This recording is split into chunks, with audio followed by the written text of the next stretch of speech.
সবকিছু যদি আল্লাহ সৃষ্টি করে থাকে তাহলে আল্লাহকে কে সৃষ্টি করেছে? এই প্রশ্নটির সম্মুখীন আমরা প্রায়ই হই, যেটা অমুসলিমদের কাছে হতে পারে, যেটা নাস্তিকদের কাছে হতে পারে, এবং আমাদের মতো মুসলমানদের মাথায়ও এই রকম প্রশ্ন ঘোরে। এই প্রশ্নটির উত্তর আমি আপনাদেরকে দিয়ে দিব ছোট্ট একটা ঘটনার মাধ্যমে। তো চলুন শুরু করা যাক সেই ঘটনাটি। একবার ইরাকে সমস্ত নাস্তিকের একত্রিত হলো এবং সেখানকার সমস্ত আলেমদের ডাকলো এবং বলল, তোমরা যদি আমাদের 4টা প্রশ্নের উত্তর দিতে পারো তাহলে আমরা ইসলাম ধর্ম গ্রহণ করে নেব, আমরা মুসলমান হয়ে যাব, আমরা নাস্তিক থাকবো না। তারপর সকল আলেমরা বলল, ঠিক আছে, তোমাদের প্রশ্ন 4টি করো, আমরা প্রশ্ন উত্তর দেওয়ার চেষ্টা করব। নাস্তিকদের প্রথম প্রশ্ন হলো, আমরা তো এখন সবাই এখানে উপস্থিত আছি, তাহলে আল্লাহ তাআলা কি করছেন? এটিই ছিল তাদের 1 নম্বর প্রশ্ন। তাদের 2 নম্বর প্রশ্ন, আল্লাহ তাআলা গোটা পৃথিবীকে কিভাবে পরিলক্ষিত করে, কিভাবে তিনি গোটা পৃথিবীকে একা পরিচালনা করেন? একা দেখা তো সম্ভব না, তিনি কি করে একা এগুলো পরিচালনা করেন? এটি ছিল তাদের দ্বিতীয় প্রশ্ন। তাদের 3 নম্বর প্রশ্ন, মুসলমানদের নবী হযরত মুহাম্মদ সাল্লাল্লাহু আলাইহি ওয়াসাল্লাম মিরাজে গিয়েছিলেন, পৃথিবীর এই আহ্নিক গতি ভেদ করে আসমানের কোন দরজা দিয়ে তিনি আসমানে প্রবেশ করলেন এবং আল্লাহর সঙ্গে দিদার করলেন? এটি ছিল তাদের তৃতীয় প্রশ্ন। এবং তাদের সর্বশেষ প্রশ্ন, আল্লাহ তাআলার আগে কে, আল্লাহ তাআলাকে কে সৃষ্টি করেছেন? এই ছিল তাদের মোট 4টি প্রশ্ন। সেখানে থাকা সকল আলেমরা উত্তর দেওয়ার চেষ্টা করলো, কিন্তু কেউ সৎ উত্তর দিতে পারলো না, কারণ এই প্রশ্নগুলি খুবই কঠিন প্রশ্ন, যার উত্তর দেওয়া তো সহজ না।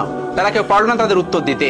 ওই সবস্থল থেকে কিছুটা দূরেই ইমামে আজম আবু হানিফা রাহমাতুল্লাহর বাড়ি ছিলেন। আপনারা অনেকেই জানেন, ইমাম আবু হানিফা রাহমাতুল্লাহ কাপড়ের ব্যবসায়ী ছিলেন। তো শহরের পাশেই তার বাড়ি ছিলেন। তার কানেই খবরটি গেল। তিনি জানতে পারলেন সবস্থলে এই ঘটনাটি ঘটছে। তিনি দ্রুত বাড়ি থেকে বের হয়ে সেই সবস্থলে উপস্থিত হলেন। তার বয়স তখন মাত্র 13 বছর। তখন তিনি 30 পারা কোরআনের হাফেজ। তিনি সেখানে উপস্থিত হলেন এবং তিনি পিছন থেকে বললেন, আমি তোমাদের এই 4টি প্রশ্নের উত্তর দিতে চাই। সবাই সেখানে অবাক হয়ে গেল, এই ছোট্ট বাচ্চাটি এই কঠিন কঠিন প্রশ্নের উত্তর দেবে? অবাক হয়ে তাকে ডেকে নিল এবং বলল, তুমি আসো। তিনি বললেন, আমি তোমাদের এই সকল প্রশ্নের উত্তর দিব। সবাই রাজি হলেন। তিনি বললেন, প্রশ্ন কে করবে? একজন দেখিয়ে দিলেন, ওই যে মঞ্চে যে বসে আছেন উনি প্রশ্ন করবে। চেয়ারে বসে থাকা ওই লোকটিকে আবু হানিফা রাহমাতুল্লাহ বললেন, তুমি যখন আমাকে প্রশ্ন করবে তখন তুমি আমার ছাত্র, আমি তোমার শিক্ষক, তাহলে আগে তুমি আমাকে ওই চেয়ারে বসতে দাও, আর তুমি নিচে দাঁড়িয়ে আমাকে প্রশ্ন করবে। উদ্ভট হলেও এটি তারা মেনে নিয়েছিল। আবু হানিফা রাহমাতুল্লাহ চেয়ারে গিয়ে বসলেন এবং ওই নাস্তিকটি নিচে এসে প্রশ্ন করলো। প্রথম প্রশ্নটি ছিল এরকম যে, আল্লাহ তাআলা এখন কি করছেন? আবু হানিফা রাহমাতুল্লাহ তীক্ষ্ণ বুদ্ধি সম্পন্ন একজন মানুষ ছিলেন। আল্লাহ তাআলা তাকে অনেক হিকমত দিয়েছিলেন, অনেক জ্ঞান দিয়েছিলেন। তিনি উত্তর দিলেন, আল্লাহ তাআলা এই মুহূর্তে তোমার মতো বেকুবকে চেয়ার থেকে নামিয়ে আমাকে চেয়ারে বসিয়ে দিয়েছেন। এটি ছিল 1 নম্বর প্রশ্নের উত্তর। সবাই অবাক হয়েছিল। এই উত্তর খণ্ডানোর মতন উত্তর তাদের কাছে ছিল না, তাই তারা এটি মেনে নিতে বাধ্য হয়েছিল। এবার তিনি বলেছিলেন, এবার তোমার দ্বিতীয় প্রশ্নটি করো। দ্বিতীয় প্রশ্নটি করলো, আল্লাহ তাআলা একা এই পুরো পৃথিবীকে কিভাবে পরিচালনা করে? একা তিনি পুরো পৃথিবীকে কিভাবে দেখেন? তিনি তাদেরকে 4 কোণাওয়ালা একটা ঘরে নিয়ে গেলেন এবং সেই ঘরে একটা বাতি জ্বালালেন, একটা মোমবাতি। এবার তিনি বললেন, এবার বলো, এই আলোর মুখ কোন দিকে, এই আলোর চোখ কোন দিকে? তারা কোনো উত্তর দিতে পারলো না। তারা বলল, এই আলো তো ছড়িয়ে পড়েছে। তিনি তাদেরকে বললেন, আল্লাহ তাআলা নূরের তাজাল্লির মাধ্যমে গোটা পৃথিবীতে এভাবে ছড়িয়ে রেখেছেন এবং তিনি সবকিছু দেখতে পান এই নূরের মাধ্যমে। এই প্রশ্নের উত্তর নাস্তিকদের কাছে ছিল না, তারাও এটি মেনে নিয়েছিল। তৃতীয় প্রশ্ন করা হলো, হযরত মুহাম্মদ সাল্লাল্লাহু আলাইহি ওয়াসাল্লাম পৃথিবীর আহ্নিক গতি ভেদ করে আসমানের কোন দরজা দিয়ে আল্লাহর সঙ্গে মেরাজ করতে গেছিল? তখন আবু হানিফা রাহমাতুল্লাহ হাতে একটা ডিম নিলেন এবং বললেন, এই ডিমটি থেকে 22 থেকে 23 দিন পরে বাচ্চা ফুটে বের হবে।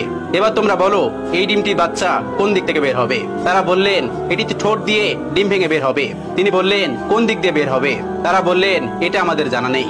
এবার ইমাম আবু হানিফা রাহমাতুল্লাহ বললেন, আল্লাহ তাআলা তার বান্দাকে আসমানে নিবেন কোন দরজা দিয়ে নিবেন এটি আল্লাহ তাআলা ভালো জানেন। এটা আল্লাহ তাআলার কাজ, তোমার আমার কাজ না। আসমান তার, আসমানের যে কোনো জায়গা দিয়ে তার নবীকে আসমানে নিতে পারেন। চতুর্থ প্রশ্ন, যেটি সব থেকে গুরুত্বপূর্ণ, আল্লাহ তাআলাকে কে সৃষ্টি করেছেন? আল্লাহ তাআলার আগে কে? ইমাম আবু হানিফা রাহমাতুল্লাহ বললেন, তোমাদের মধ্যে কি এমন কেউ আছেন যিনি অনেক ভালো অঙ্ক করতে পারে? তখন একজন বললেন, হ্যাঁ আমি পারি। তখন তাকে বলল, তুমি 1 থেকে গুনতে শুরু করো। তখন সে গোনা শুরু করলো। 1 2 3 4 5 6 7 8 9 10 10 পর্যন্ত গোনার পর আবু হানিফা রাহমাতুল্লাহ তাকে থামিয়ে দিলেন এবং তাকে বললেন, এবার তুমি উল্টো দিক দিয়ে গোনা শুরু করো। তিনি গোনা শুরু করলো 9 8 7 6 5 4 3 2 1। এরপরে সে আর গুনতে পারলো না। এবার ইমাম আবু হানিফা রাহমাতুল্লাহ তাকে বললেন, তুমি থামলে কেন? আমি তো তোমাকে থামতে বলিনি। তিনি বললেন, এর আগে কিছুই নেই। এবার আবু হানিফা রাহমাতুল্লাহ বললেন, আল্লাহর আগেও কিছু নেই।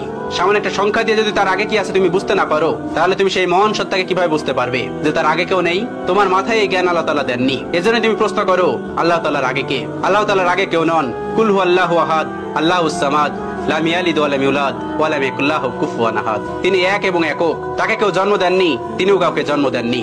তিনি শাশ্বত চিরন্তন, তার আগে পরে কেউ নেই। এই ছিল আবু হানিফা রাহমাতুল্লাহ প্রজ্ঞা এবং জ্ঞান, যেটি দিয়ে তিনি পুরো পৃথিবীকে আলোকিত করে রেখেছিলেন তার জ্ঞান দিয়ে। এখনো তার কিতাব, তার দর্শন দিয়ে মানুষ ইসলামকে পরিচর্যা করে। আল্লাহ তাআলা আমাদের সকলকে ইসলামের পথে থাকার তৌফিক দান করুন, ইসলামের পথে চলার তৌফিক দান করুন।